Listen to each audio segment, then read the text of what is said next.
प्यारे बच्चों, हमारे चारों ओर के परिवर्तन ये पाठ हम कर रहे थे और अब हम कुछ और परिवर्तनों के बारे में जानकारी हासिल करेंगे। आप देखिए, आपने देखा होगा कि किसी भी फावड़े के अंदर लकड़ी का डंडा लगा होता है या फिर खुरपी के भी लकड़ी का लगा होता है। इस तरह से आपने देखा होगा। और एक विशेष बात यह है कि ये इसके अंदर अगर फिट हो जाते हैं ये लकड़ी के डंडे तो निकलते क्यों नहीं? कारण क्या है ना निकलने का? वास्तव में कारण ये है कि जिस तरह से ये इस फावड़े में लकड़ी का ये डंडा लगा हुआ है, ये इसके अंदर यहाँ पे देखिए इसमें फिट होता है। इसका आकार लकड़ी के डंडे से छोटा होता है। ये जो रिंग है इसका आकार लकड़ी के डंडे से थोड़ा छोटा होता है। लकड़ी का डंडे का चौड़ाई ज़्यादा होती है और ये आकार छोटा होता है। तो फिर ये इसमें फिट कैसे होता है? सबसे पहले हम क्या करते हैं, इसमें बात परिवर्तन की चल रही है तो हम इसको यहाँ से गर्म कर देते हैं। यहाँ से ये गर्म करने पर, या ये है, ये देखिए ये इसका आकार है लेकिन लकड़ी का जो डंडा है वो इसमें फिट होगा, उसका आकार बड़ा है। हम क्या करते हैं, इसको गर्म करते हैं। इसको गर्म करने पर इतने भाग को हम गर्म करेंगे। गर्म करने पर लोहे की या धातुओं की विशेषता होती है कि गर्म करने पर वो फैल जाते हैं, यानी उसमें बदलाव आ जाता है, परिवर्तन हो जाता है।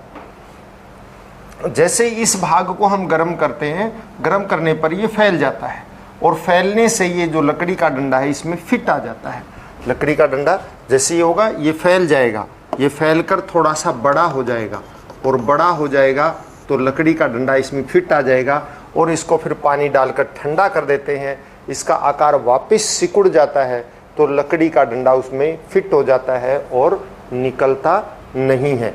इस प्रकार से हम इन औजारों को के अंदर लकड़ी के डंडे फिट करते हैं और वो निकलते नहीं हैं। क्यों नहीं निकलते?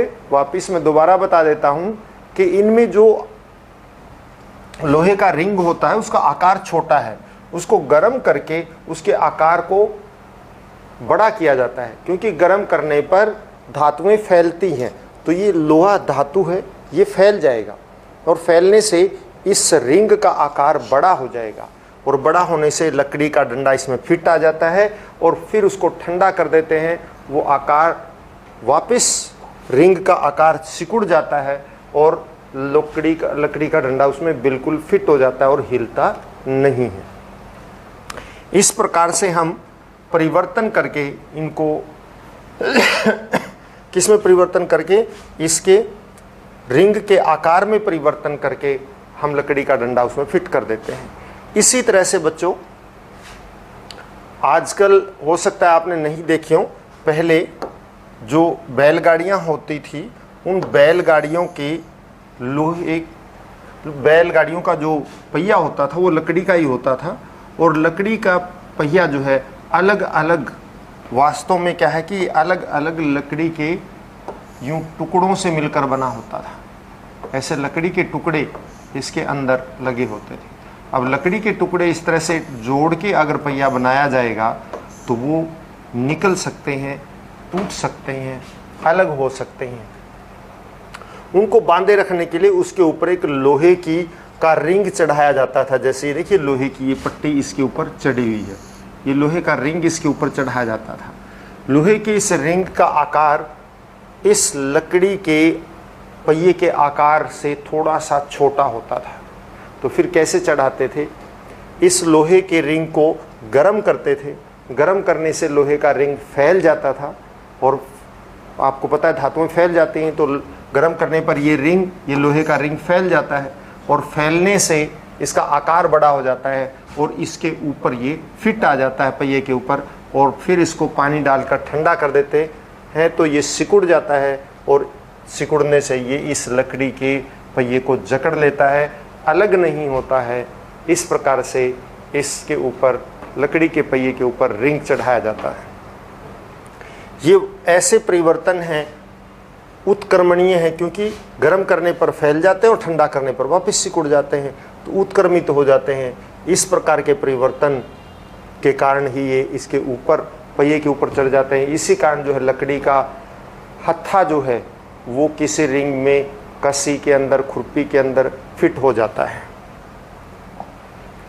ठीक इसी तरह से बेटा ये परिवर्तन देखिए, जब हम किसी मोमबत्ती को जलाते हैं तो मोमबत्ती जलने लग जाती है और जलने पर आपको पता है उसका मोम जलता है वास्तव में, और मोम जलने पर उसका आकार बदल जाता है। क्या हम उसको वापस उसी आकार में ला सकते हैं, उसी साइज में ला सकते हैं? नहीं ला सकते। ये अनुत्क्रमणीय परिवर्तन है। मतलब हम मोमबत्ती को जलाते हैं, जलाने के बाद थोड़ी देर के बाद उसको बुझा देते हैं, और बुझा देने से हम देखते हैं कि इस मोमबत्ती का जो आकार है थोड़ा सा छोटा हो गया है, और यह आकार छोटा होना ये भी क्या है, एक प्रकार का परिवर्तन है। और ये अनुत्क्रमणीय परिवर्तन है। ये इस प्रकार का परिवर्तन है जो विपरीत नहीं हो सकता, जिसको हम वापस नहीं ला सकते। इस प्रकार का ये परिवर्तन है अनुत्क्रमणीय। तो हम इस तरह से मोमबत्ती से किसी भी चीज़ को गर्म कर सकते हैं, और मान लिया कि हमने यहाँ किसी चीज़ को पिघलाया है तो वो ठंडा करने पर वापस उत्क्रमणीय परिवर्तन, मतलब वो तो वापस हो जाएगा, लेकिन मोमबत्ती का जो मोम जल गया है और उसका आकार बदल गया है वो वापस नहीं होगा, यानी वो अनुत्क्रमणीय परिवर्तन है। तो मोमबत्ती का जलना अनुत्क्रमणीय है, लोहे के रिंग को गर्म करके ठंडा करना उत्क्रमणीय परिवर्तन है। तो इस प्रकार से हमारे चारों ओर विभिन्न प्रकार के परिवर्तन हर रोज होते रहते हैं। आप जो है मोमबत्ती के बारे में क्या कर सकते हैं कि मोमबत्ती को अगर आपको पता लगाना हो कि वास्तव में परिवर्तन हुआ या नहीं हुआ, तो आप मोमबत्ती को लीजिए, लेके उसके पहले लंबाई माप लीजिए, और लंबाई मापने के बाद आप उसको जलाएं, और कुछ देर जलाने के बाद उसको बंद कर दीजिए। फिर दोबारा उसकी लंबाई को मापिए, आप देखिए उसकी लंबाई छोटी हो गई है। तो क्या आप वापस उसकी लंबाई को बड़ा कर सकते हैं? नहीं कर सकते। अनुत्क्रमणीय परिवर्तन है। कोई लकड़ी जल जाती है, जलने के बाद उसमें जो परिवर्तन होता है वो राख, धुआं और गैसों में परिवर्तित हो जाती है, वो क्या है? वो अनुत्क्रमणीय परिवर्तन है, उसका विपरीत नहीं हो सकता है। आप एक धूप बत्ती जलाते हैं, धूप बत्ती या अगरबत्ती जलाते हैं, उसके जलने से आप देखिए माचिस से जलाते हैं, तो आप सबसे पहले देखिए माचिस की तीली में क्या परिवर्तन हुआ? क्या वो उत्क्रमणीय है? नहीं, उसको वापस नहीं किया जा सकता। जो माचिस की तीली एक बार जल गई, उसकी लकड़ी जलकर राख में परिवर्तित हो जाती है, गैसें भी निकलती हैं, ऊष्मा भी निकलती है, प्रकाश भी निकलता है। उन सबको इकट्ठा करके हम वापस लकड़ी की तीली नहीं बना सकते, माचिस की तीली को नहीं बना सकते। अनुत्क्रमणीय परिवर्तन है। इसी प्रकार से यदि हम किसी